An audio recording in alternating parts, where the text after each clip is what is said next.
the spotlight where we are able to promote local businesses, because Tony and I know that local businesses are what keep the community growing.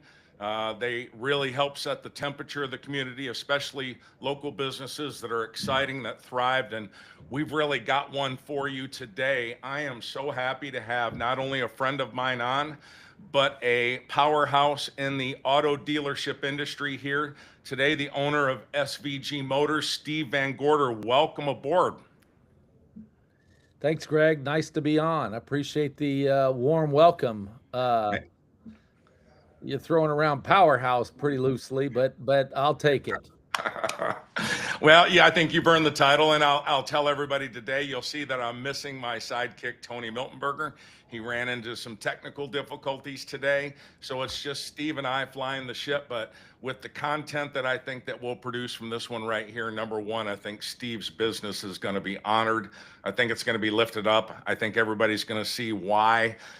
His family of dealerships is really the family of dealerships that you should look to for all your vehicle needs. And I also think Steve's been doing this for a while. I had a chance to meet Steve back in 2013 and wrote a spotlight when he was very first getting started. And the one thing that impressed me, Steve, and I bought several vehicles from you. My son has actually worked for you and with you. So we have we think a lot of you in that aspect right there. But one of the things that always impressed me is you sat down and showed me a method that you guys used where you showed clients what the vehicle that they wanted to purchase. You showed them several avenues, several different websites they could purchase from, which probably led to several other local dealerships where they could get a like vehicle like yours, and you were willing to offer them the best price. And again, I know from firsthand experience, because I bought several vehicles, you still do that. Steve, why did you opt for that method right there to get started selling a vehicle? Well, the just putting myself in the consumer's uh, side of the house. I mean, I buy things myself. I go to grocery stores, I go to clothing stores, um, and so I know what it's like to feel like you're not getting a bargain, and then also I've been places where I've felt like, wow, like they really got this figured out. You walk into a business and things just go real smooth. You think of companies like Apple or IKEA comes to mind for me, where it's like they've thought of everything, and it's not like that they're selling some amazing product. It's just the experience tends to trump, really the price, or what it is that you're getting, in many cases. And so I've tried to put myself in the consumer standpoint, and when we listen to customers and we ask ourselves, all right, when you go to buy a car, what do you dislike about the process of buying a car? We've heard really three things. Number one, the time it takes. That I've been through the process, and at times it can take several hours to buy a car. Number two, the back and forth. That I'm dealing with a salesperson, and for whatever reason they have to get up and go talk to a manager, and they're doing this back and forth trying to check on this and check in that, and that gives customers a sense of insecurity about what are they talking about, and what is it that they're discussing. um, and then lastly, in most dealerships you go into a finance office. And anybody who's ever bought a car, and we've even had it here at SVG. um, so you go to meet this finance manager, this closer, if you will, and what they do is they go over all your paperwork, but oftentimes they're offering you products that some are of value, but some may not be. And there's this feeling that you're being pressured to buy things that maybe you don't need or don't want. And so, what I try to do with SVG Motors is simplify the process. We see the likes of CarMax and Carvana that have really in the last few years have uh, come into the marketplace, and they're making a lot of noise. So the question I ask is like, what is it that they have, and why is it that they're gaining market share? And it's this perception that it's easier to buy a car from them. The reality is that if you do your homework, you'll find that at CarMax and at Carvana, the prices are significantly higher. But people are okay with that because they want to avoid the brain damage, if you will, of going into a dealership and spending half the day, the back and forth, and having to go in and talk to some professional closer to maximize whatever it is that they're trying to sell. So at SVG Motors, we have a philosophy. It's one person, the salesperson, one price, and it's no matter what. If the person on your street buys that same vehicle, it's going to cost them the same. If it's new, if it's used, it depends on miles and condition, but it's going to be the same price for whoever comes in. And and lastly, 1 hour. Like our goal is to have our customers in and out in an hour. And now with the technology that we have, Greg, you could literally buy a car over your phone. So if you saw a car online and you said, "Hey, your price is fair. I want to buy that car," um, I could, I could send you an email with all of your paperwork. How do you want to title it? You'd fill out your application. I would never see your credit score or anything. It goes directly to our underwriting team, and we would negotiate your best interest rate, and literally you could buy a car in 15 minutes. Wow. Well, something that you said to me that really stands out that I think people need to understand is when you say something about the customer experience, excuse me, you say something about the customer experience and how much it means to you. I remember back in 2013, you told me of a sale of a customer's client, and I don't remember the details, but you could tell that they were dissatisfied, and you jumped into the process and did whatever it took to get that customer past their pain point to where they were happy. And that sticks out to me. But I see you, you have, I mean, 7 dealerships now, if I've got the count right. I still see you on social media when someone says something about something that they're dissatisfied about. I see you, it seems like I see you frequently jump in and say, "Hey, reach out to me. Let's work through that issue." I don't see any other car dealership owners doing that. When did you start that right there? And what motivated you to it's such a personal experience. I sell insurance and I really try to make it as personal as possible. I want them to feel like they're doing business with Greg Fay, not a huge insurance company. I see you do that over the years. I can't even count the times. And I know the one time I saw it and I didn't see you in there, I texted you and you immediately jumped down there and said, "That is, you've been in the car dealership for a long time. I don't think there's any others that do that."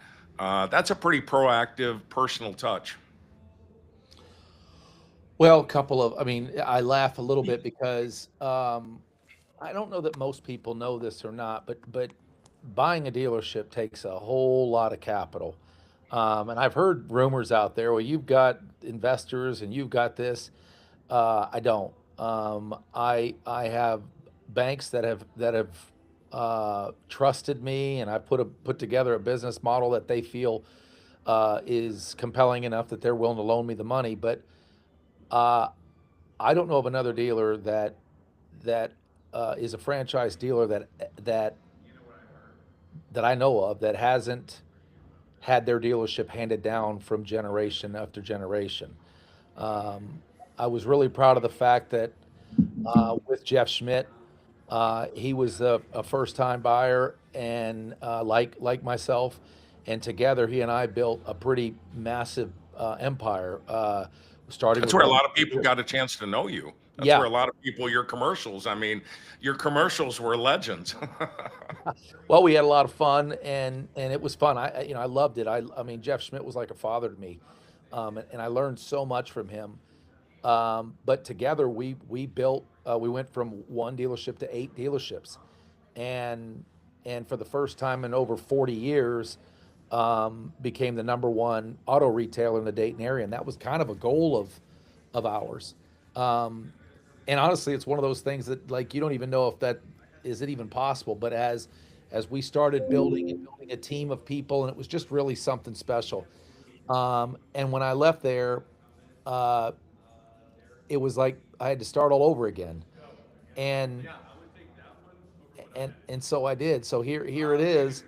And people like, hey, it's pretty cool that you built these 7 or 8 dealerships. And I feel like saying, well, it's the second time we've done it.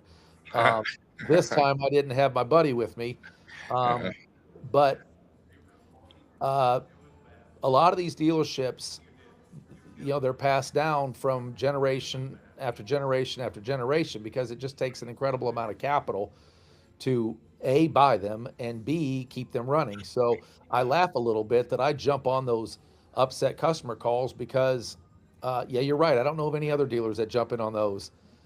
I have to. I can't afford to lose one customer.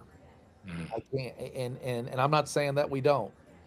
We do make mistakes, and I pray that we minimize those as much as possible. But we're human, but like everybody else. But I really genuinely love what I do, and I want customers to enjoy their experience. I think buying a car ought to be fun.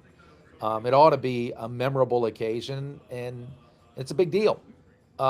Servicing your car sometimes isn't always fun. Those are things that happen that are unexpected. And we do a lot of that too. We've got a campaign where we do buy 2 tires, get 2 free, which is a losing proposition for me. But I've learned over the years that people do business where they buy their tires. And so we want to be recognized. Greg, I don't know if you knew that, but we do buy 2 tires, get 2 free. We even got a little jingle. We'll move you up a couple tires, get the other 2 free. Move you up I've a seen couple it. tires. I've seen it.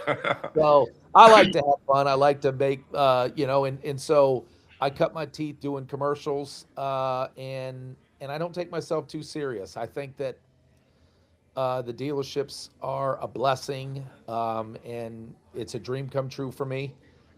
And but I made my logo the Rising Phoenix because it was like a rebirth when I started over again with SVG. I wanted it to be symbolic for me more personally to say, Steve, keep your feet on the ground, and don't forget that, man, this all can be taken away from you like that. And so I want to make sure that when people buy a car that it's as good an experience as they could potentially have. Um, and what I find is most customers are okay with mistakes, so long as you address them. People they're okay with things not going right. They're not okay if you don't make it right after the fact. Yeah. I don't know if that answers your question, Greg, or not, but uh, I get involved because I have to. Now you put a story to it, and people remember stories. Let me get personal with you because, again, I'm gonna point out something that I see with you that I don't see with other dealerships, and I'm not even talking just the Dayton area. I've lived various places: Chicago, Toledo, up in Michigan. I've never seen someone that wears who and what they are personally in your advertisements and your social media posts. I think people that follow you, I think in some way, shape, or form, they feel like they know you, even though they may have never met you because you share stuff about your family, you share stuff about your faith. You wear your heart on your sleeve.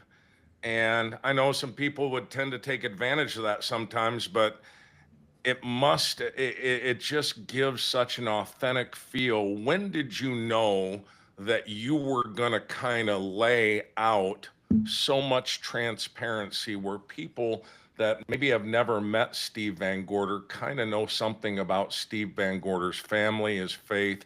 When did you decide to do that? I guess in the beginning when I was trying to start SVG, I had to almost create a new identity. People recognized me and oftentimes even thought that I was somebody I wasn't. Um, and you know, I knew I had to come into the market. My name is Steve VanGorder, and And so in the beginning, I went back. I think people like to be entertained. I think people like to laugh. I think that oftentimes, and I give advice sometimes to even other advertisers and business owners. Uh, People,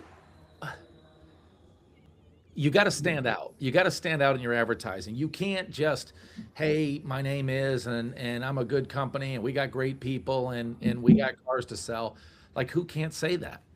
What dealer can't say they don't have great people? I suspect they all have great people. Um, how many of them could say that they don't have good cars or great cars? I think we can all say that we got good cars. Maybe you And seem to take it to the next level when it well, comes then to. I think for me it was just like, all right, when it I've in the last 5 years I started SVG Motors, and I started in the car business way early, and I don't know, I am going to get a little personal, I suppose. I didn't come from money, and I saw my parents struggle, and I knew at a very young age I did not want to do that. I didn't want to struggle. I didn't want to have to go without. And I think subconsciously something happened. I don't know, but I knew that I was going to be hyper focused, that I was money motivated. I wanted to own a business, and I wanted to not be poor. I didn't want to be broke, and I didn't want to have to go without. And embarrassingly, I think that I was overly concerned with that. I was almost fanatical about it. Like, I was so focused on my career and my this is where I want to go with my life, and I want to, and being married, having kids was kind of secondary. It wasn't a priority. And well, about 5 or 6 years ago, it occurred to me, and I won't go too in depth with it, but I guess I was posed with the question, like, if you had a few hours left to live, and God said to me, hey, what do you want to do? Do you want to sit in a room and just look at all the stuff that you've acquired, the trophies, the medallions, the money, the cars, the houses, the stuff, and just sit in a room and just look back and go, man, I did this. Like, I did all this. And really just kind of pat yourself on the back and go, man, I did pretty good. Or get rid of all that stuff and fill the room full of the people that helped me along the way, um, the friends, the family, the people that were willing to have the hard conversations with me, and spend the last couple hours of my life just enjoying maybe a cold beer and maybe a few laughs and a few tears. And when you're posed with that kind of question, for me, there was no question. It was like, none of that stuff matters. None of the money matters. I'm not going to say it doesn't matter. It does. But especially this time of year, and I'm hoping to get over there to La Comedia. I read that they're doing Scrooge, Yeah. and I love that movie because I think it's a reminder for all of us to, like, hey, what happens? Because it's going to happen. I mean, at some point you're going to be at the end of the rope, and man, what do I want somebody to say about me when they're talking at my eulogy? Boy, that dude, he was really good at selling cars, man. He knew how to make money, man. Look at all those businesses he built. Or, hey, you know what, man? I'm better because Steve helped me get to where I needed to be. That Steve played a small part in helping me get to where I want to go. And for me now, I think that's and I'm not trying to be corny. I know some people may think it's uh but my mission is really, uh, I want to be more like Jesus Christ. And I think that he was a very inclusionary man. I think a lot of religious people start to throw rules and things out there that make people feel like you got to be a certain way, and if you don't do this, you're going to hell. And if you're not doing this, you're going to go to hell. And I think that I think we need to just stop being so critical of other people. You invited me one time to the what was the group's name? It was the Optimist. the Yeah. Optimist Club. Senator Optimus, yeah. Yeah, and I was reading that card. I got a card when I was there, and it was talking about these different things that, and I remember one of them stood out to me, and it really hit home. And it said to spend so much time on improving the improvement of myself that I have no time to criticize others. And I thought, imagine what kind of world will we live in, Greg, if we all just stopped pointing the finger and going, man, how could I be a little bit better? Well, we go to the same church, so we hear the same message from a pastor that we both are endeared to, and Yeah, I love him. he often talks about, I'm not on the management committee. I don't get to make decisions about what you do or whether you're going to hell or heaven. I'm on the sales team. Right. And I love that right there. It really speaks to, and you've really been transparent with that. I mean, I've seen your son in some of your advertisements, and I think that makes you approachable. You're not the guy that built the incredible empire at your previous dealership. You're the guy who started from nothing, has built and I stick with the word powerhouse, and you build it, but you build it to where you're approachable. You're really, I mean, you're in the comments talking to people, you're sharing your faith, you're talking about your family. Your family's on full display. Anybody who pops in SVG may bump into Kelly or Silas one time, during the week, and you can tell that they're a big part of your life. Let's transition to something here, Steve, because you've been doing this. I've known you for 12 years, but you've been doing it. You were doing it, I think, 2 years prior to that, on your own anyway, and then an entire other life. What is something, so there's business owners and entrepreneurs, and there's people out there with just a side hustle that they're trying to decide whether they want to go into business. And I always like for them, now you already gave them one or two nuggets that I'm going to carve out, and I think they're truly going to appreciate. But if you were talking to a business owner out there that maybe just got started, or someone who's doing a job and doing a side hustle, what was one of the lessons that you've learned that you think someone could really benefit from, where you bumped your head and it hurt, but now you've got that problem solved, and if it came up again, you'd be able to solve it because you kind of bumped your head the first time? Something that's kind of hid in the bushes on you and snuck up and really made me go, whoa, I got to hit pause and figure this out because someone else is encountering it also. What tidbit could you leave with business owners, Steve? I would say two words: people matter. I think that everybody on your team absolutely matters, and particularly if you're in a business like what I've got, where you're spread out. You've got Greenville, Courthouse, and some of them are hours apart. And I've got to be able to trust that the people are going to be who I want them to be, and character's a big deal.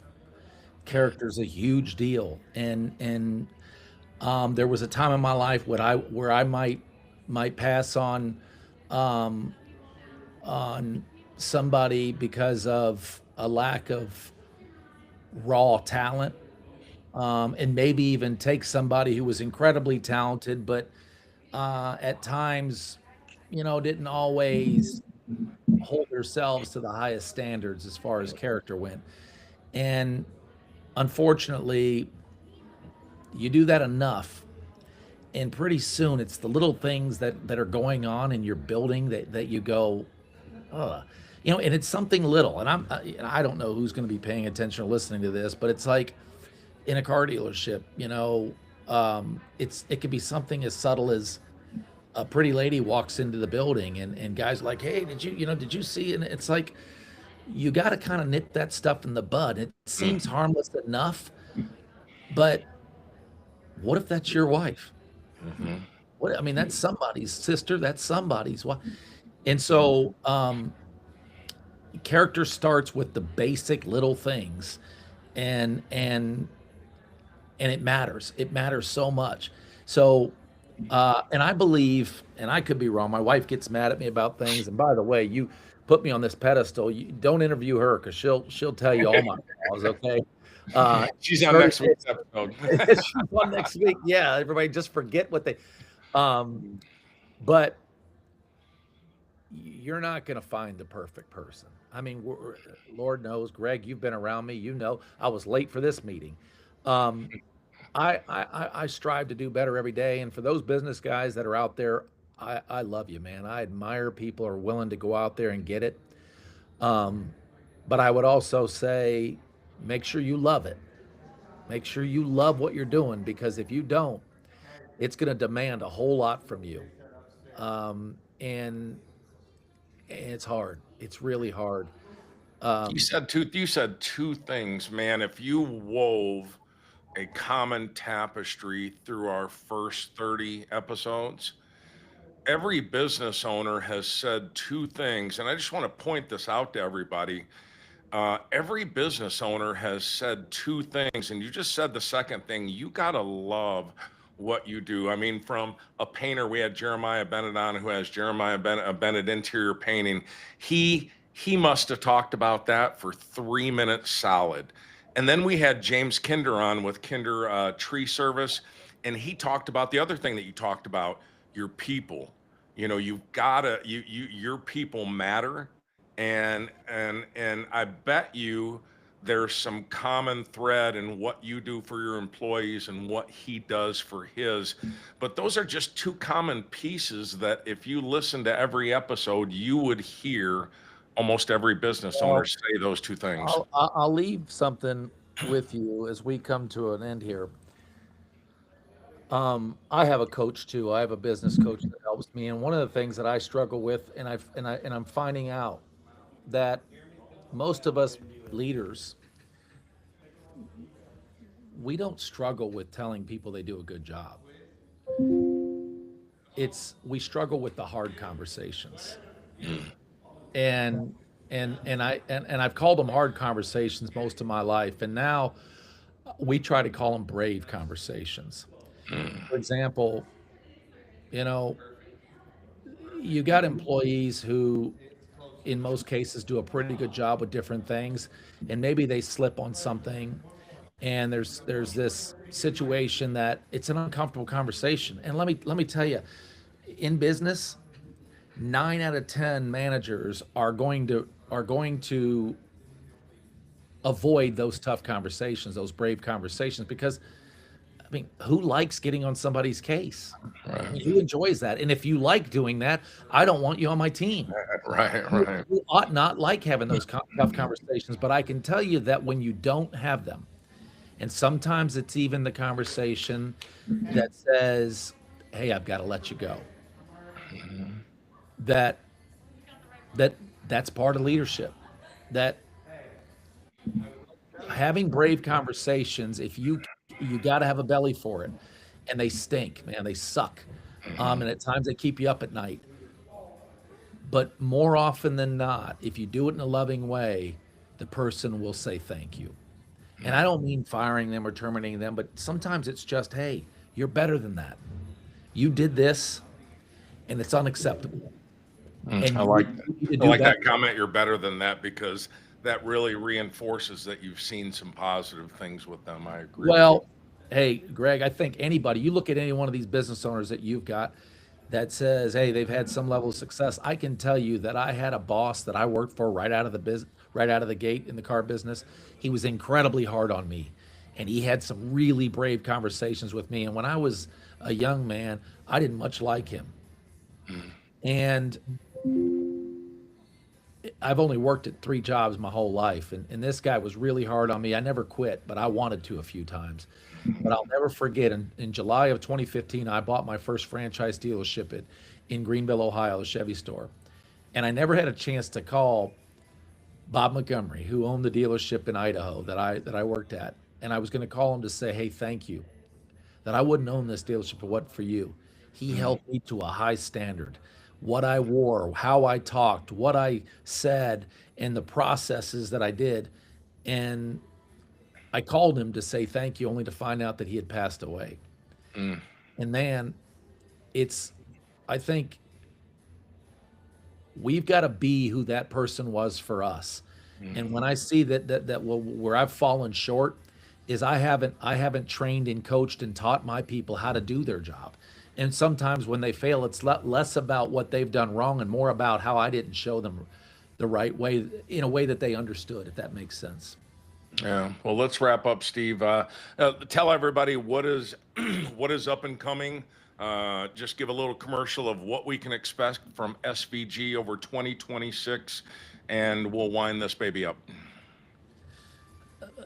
Brother, I've got another son on the way, and so that has nothing to do with SVG Motors. But I tell you, it's just uh, we've got a store opening in Lebanon.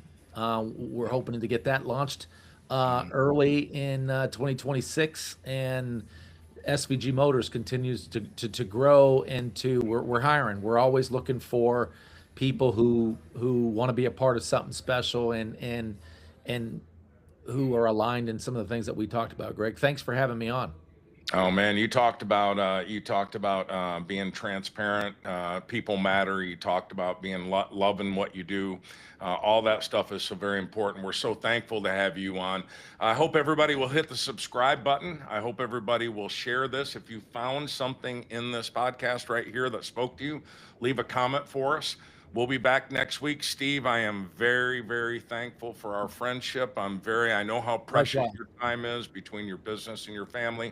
I'm so thankful that you agreed to come on. I hope that God continues to bless your business and your family. I love you, brother. And I hope you have a great Merry Christmas. All right, buddy? Okay, thank you. Take care. All right, guys.